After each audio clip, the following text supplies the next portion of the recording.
ንሳ አራተከ ወእቱ ቤተከ እቱ ቤተከ ተነሳና አልጋህን ተሸክመህ ወደ ቤትህ በሰላም ግባ።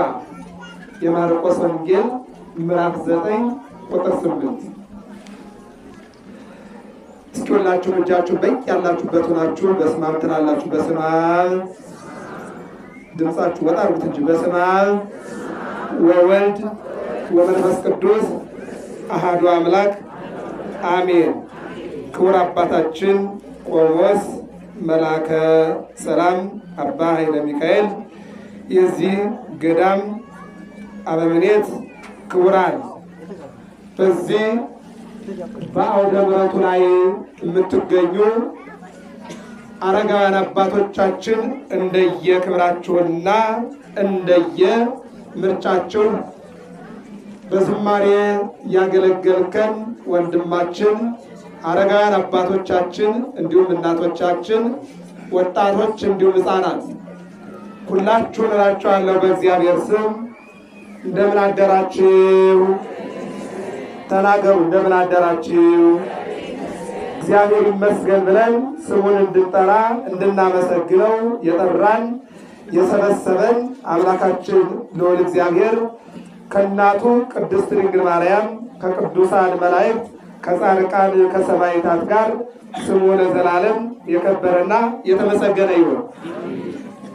አሁን ያለንበት አብይ ጾም ነው።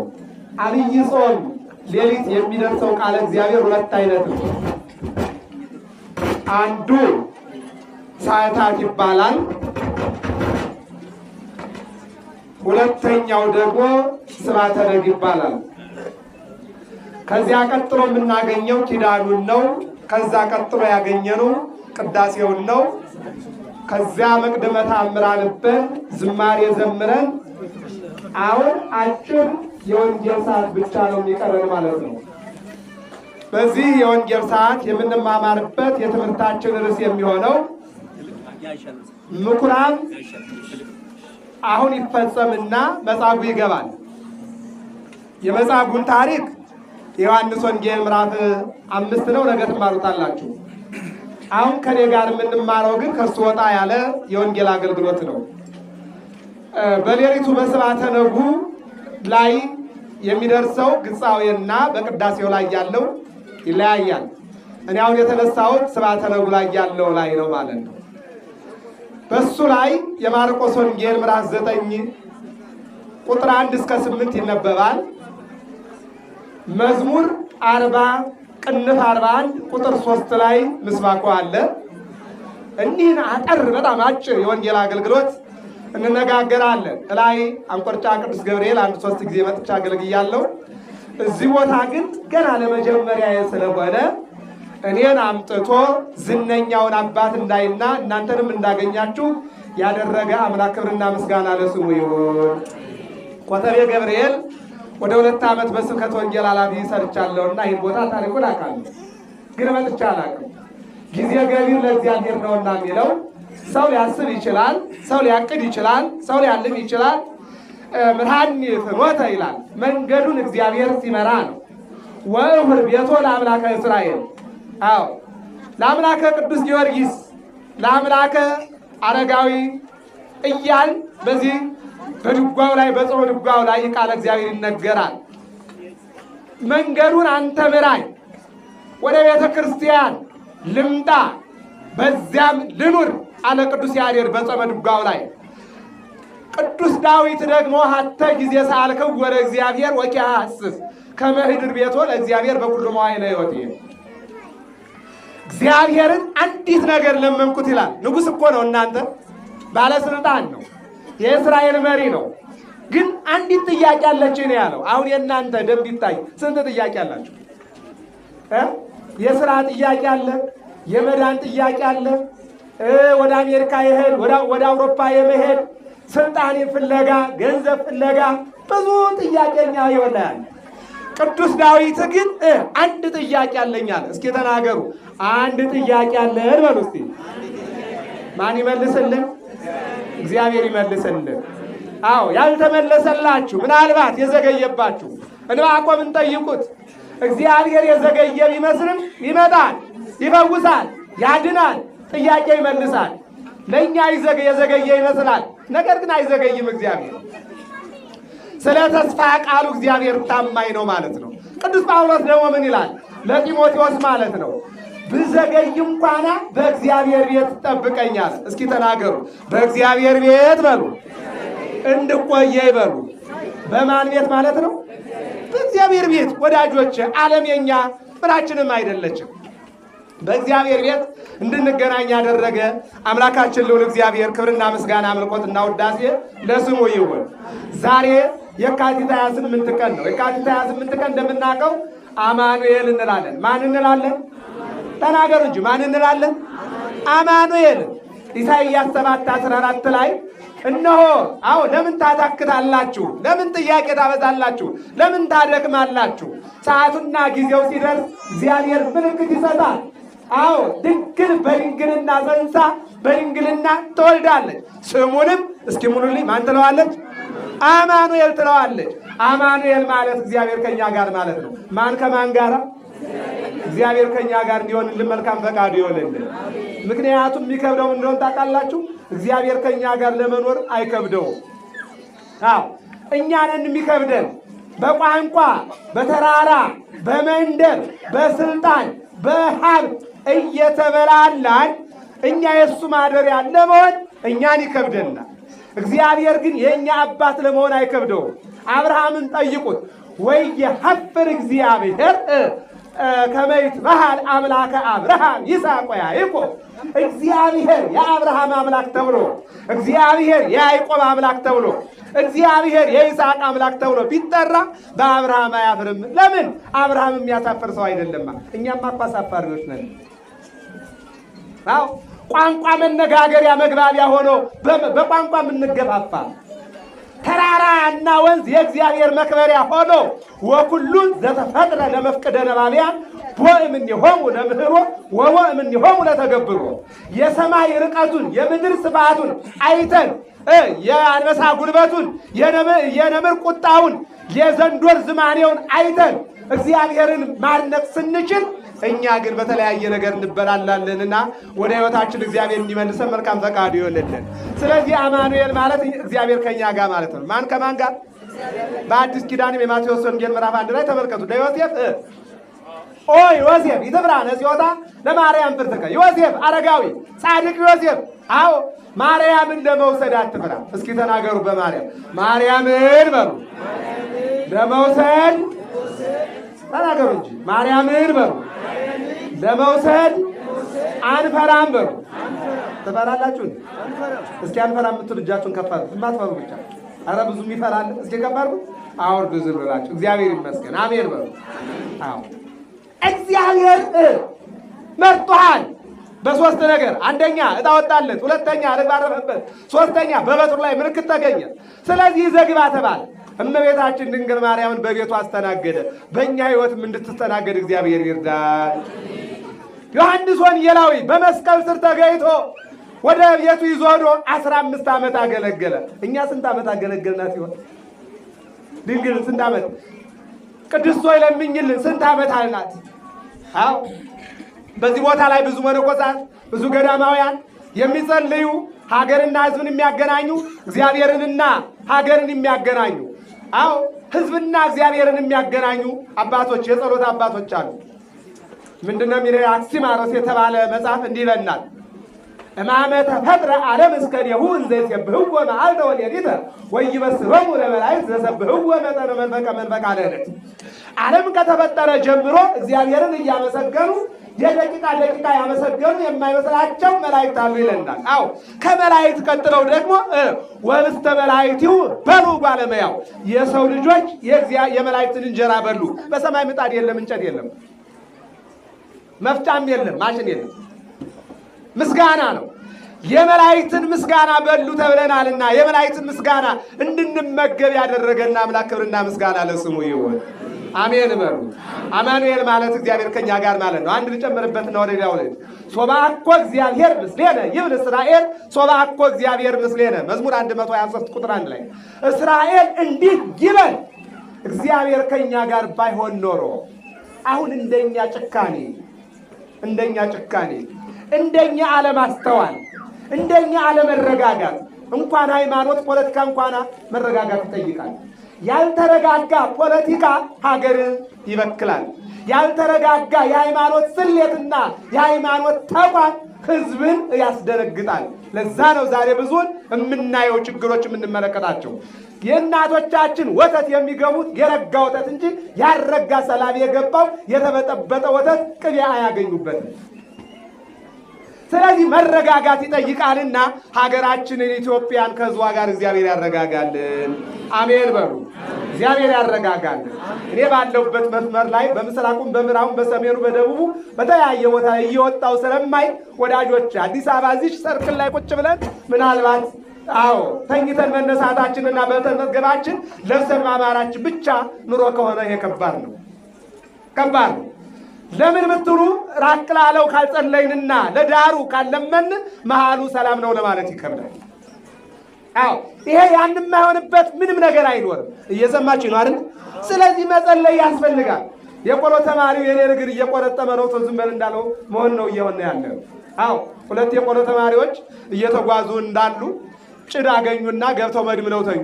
የሌሊቱ ባለስልጣን መጣና የአንደኛው እግር ቁርጥም ያደርጋል። ሁለተኛው ጤነኛው ያልተነካው ቀጭ ሲል ሲሰማ ምንድነው አንተ ቀጭ ይላል አለው። ዝም በል የኔ እግር እየበላ ነው አለ። አሁን እየሆነ ያለው ይሄ ነው። ቤታችሁ ላይ ድንኳን ካልተደኮነ ሌላ ቦታ ድንኳን ሄዳችኋል። ልጅ ካልሞተባችሁ ከሞተው ጋር ደርሳችኋል። ልጅ ካልተጎዳችሁ የተጎዱትን አይታችኋል። ሄዳችሁ ማደርሱ እንኳን ጥቁር ለብሰው አይታችኋቸዋል። ስለዚህ ሁላችንም ለአንዱ ሀገር ሌሎቹ መሄጃ አላቸው። ኢትዮጵያውያን ሌላ መሄጃ የለንምና ሀገራችን ኢትዮጵያን እግዚአብሔር ሰላም ያድርግልን። እና ምን አለ መሰላችሁ ዳዊት እግዚአብሔር ከኛ ጋር ባይሆን ኖሮ እስራኤል እንዲህ ይበል ጠላት በተነሳ ኑሮ በጠፋን ነበር አለ። ኢሳይያስ ማነው ኤርምያስ ምን ይላል? እስቲ እጃችሁን ከፍ አድርጉት። አንዳችሁ ሁላችሁ እጃችሁን ከፍ አድርጉት። ያልጠፋ ነው በሉ። ገዳም ነው። ከፍ አድርጉት ጥያቄያችሁ እንዲመለስላችሁ። ያልጠፋ ነው በሉ። ከእግዚአብሔር ምሕረት የተነሳ ነው። እስኪ ድገሙት እናንተ። ያድርግልን መድኃኒዓለም። ይህን ይለናል። ወደ ዕለቱ ወንጌል ስመልሳችሁ እንዲህ ይለናል። አንድ ወጣት ታሞ ነበረ ይለናል የዕለቱ ወንጌል። እንግዲህ ዛሬ እንደ አዲስ አበባ በየሆስፒታሉ በየጸበሉ ታሞ መከራውን የሚያይ ብዙ ነው። ከአጋንንት ጋር የሚታገል ከመርፌ ጋር ከክኒን ጋር የሚታገል ከሆስፒታል ጋር የሚታገል ከአጋንንት ጋር የሚታገል ብዙ ወገንና አለንና የታመሙትን በነፍስም ይሁን በስጋ ሁሉንም መድኃኒዓለም ይፈውስልን። ቅዱስ አማኑኤል ይፈውስልን። እና ምን ይላል? በታንኳም ገብቶ ተሻገረና ወደ ገዛ ሀገሩ መጣ። እነሆም በአልጋ የተኛ ሽባ ወደ እርሱ አመጡ። ኢየሱስም እምነታቸውን አይቶ ሽባውን አንተ ልጅ አይዞህ ኃጢአትህ ተሰረየችልህ አለና ከተኛበት ብድግ እንዲል አደረገው። ክብርና ምስጋና ለስሙ።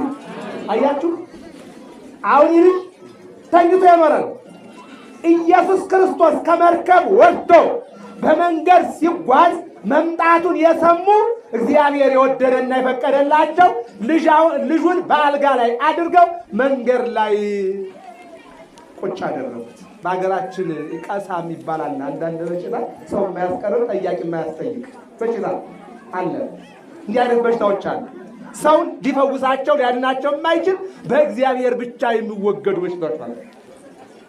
ዶክተር የማያቸው የማይደርስባቸው ማለት ነው። እና ወስደው መንገድ ላይ ሲያደርጉት እነሆ አንደኛ የሰዎችን እምነት አደነቀ። እግዚአብሔር አዳኝ መሆኑን አምነው እሱ ባለፈበት ቦታ እንኳን ሰዎች መንገዱ ሰላም አለው እንኳን ሰው መንገዱ ይድናል ብለው አምነው ባልጋ አድርገው ወስደው አስቀመጡት ይላል። ቀጠሉ። እነሆ ልጁን ሲመጣ ማረኝ ብለህ ተናገር አሉት። አሁን ጌታ ምን አለ? ካርድ አውጣ፣ ወረፋ ጠብቅ፣ ተመርመር፣ ላብራቶሪ ግባ፣ ደምህ ይታይ፣ ውጤት ይምጣ። ኧረ የት አላለም። ምን አለ? አንተ ወጣት መዳንን ፈልገሃልና ከኃጢአት ተፈታሃል፣ ከአሁን ሰዓት ጀምረህ ድነሃል አለው እግዚአብሔር። ሁላችንን የሚፈውሰን መድኃኒዓለም። ይህ የሚቀጥለው አሁን ከዚህ በኋላ ያለው ሳምንት መጻጉዕ ይባላል። መጻጉዕ ማለት በሽተኛ ማለት ነው። የበሽተኞች ሳምንት ማለት ነው። ምን ይደንቃል! የኤችአይቪ የኮሮና የከሬ እያልን እናከብር እንዲ እያመጡ እየሰማችሁ ነው አይደል እንዴ? የኤችአይቪ ቀን አይከበርም እንዴ? ይከበራል እኮ ብዙ ነገር እናከብራለን። መጻጉዕ ማለት በሽተኛ ማለት ነው። የበሽተኞች ሳምንት ማለት ነው። እና ብዙ በሽተኛ አለብንና መድኃኒዓለም ሁሉን ይፈውስልን። አሜን በሉ። ሌሊት አባቶቻችን በሰዓታቱ ተዘከር እግዚኦ ኪዳነ አብርሃም ይስሐቅ ወያዕቆብ ፍቁራኒ ምእመናኒከ ይላል። አብርሃምን ይስሐቅን ያዕቆብን አንድም የአብርሃምን የይስሐቅን የያዕቆብን የአማኞችህን የነሱን ቃል ኪዳን አስብ።